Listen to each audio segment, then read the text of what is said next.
Finfinne waa'een kee baay'ee nama dhiba. Kasi bulchuu bara maaf nutti kijiba. Gochi kee baay'isee nama ajaa'iba.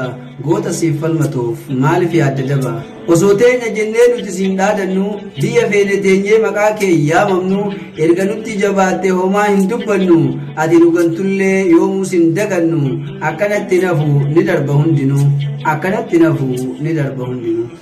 Handhuura biyyattii jennee siyaamannee gootota Oromoo sitti irraanfannee ati garuu takkaa fira kee yaadanne maaliree Finfinne kanaaf wal abdanne maaliree Finfinne kanaaf wal abdanne. Finfinne dubbadhumaaf na jalaa didde hayyoota Oromoo eessa guurtee fixxe hacee goota sabaa maaliif lafaan lixxe osoo siin of dhaannu maaf nuttaate didde osoo siin of dhaannu maaf nuttaate didde.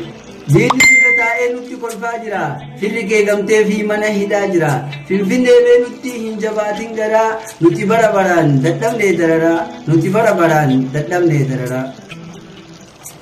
Har'a Jawaar Mohammad dukkanatti hiitee orma gammachiisaa kenna maaliif miitee naaf himi Finfinne si dhabee maal taate galata siif goone atis ni wallaalte galata siif goone atis ni wallaalte siif jecha wareegam meeqan lubbuu laate atis ima nyaatte garaan kee jabaate osoo siif qabsaa'u meeqa diinni nyaate kan du'arraa hafes mana hidhaa laatte sitti falfalammoo Finfinne maal taate sitti falfalammoo Finfinne maal taate osomaa dubbattee al takka na jala silaasi gaafadhaa waan si buuse balaa goota keenya nyaachuun siif taate amala gumaa baasu malee maaltu sirraa gala gumaa baasu malee maaltu sirraa gala. Goota hedduudhaa sirratti ajjeesanii lee maqaa siif kaasaa tokkoof lama isaanii goota guraaraa lataa sirra fannisanii eebbisaa addunyaa sirra harkisanii Finfinnee siif jecha maal nuuf hambisanii Hacaaluu Hundeessaa kan galaafatanii kunoo nutti kolfu sirra dhaabbatanii kunoo nutti kolfu sirra dhaabbatanii. Diinabsin gurguruu jennee walii gallee dhiiga sirri cobsaa lafee sitti cabnee lubbuu Oromoota miliyoonaa dhabne garuu sirraa takkaa galatan arganne maali badiin keenya maaf orma hanqanne ati teenya jennee siif of galaafanne ati teenya jennee siif of galaafanne.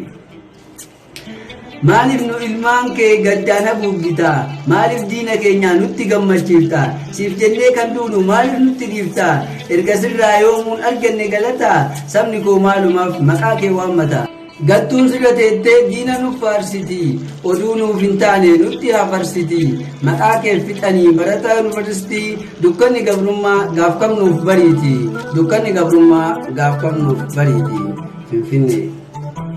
Finfinne amaanaa warra hidhaa jiru ormi siifis yoomuu gaarii yaadun jiru qeerroo nuuf jabeessi yoo san kabajamta saba kee birattis hedduu jaalatamta saba kee birattis hedduu jaalatamta.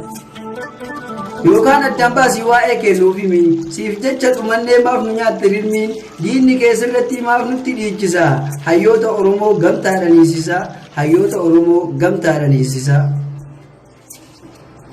Baay'ee dhiiga xuuxxee amma si haa gahu baay'ee dhiiga xuuxxee amma si haa gahu lallaba gootota namuu haa dhagahu erga teenya taate dhiiga nu xuuxini guyyaadhaan dukkana nutti hin buusini guyyaadhaan dukkana nutti hin buusini Finfinne.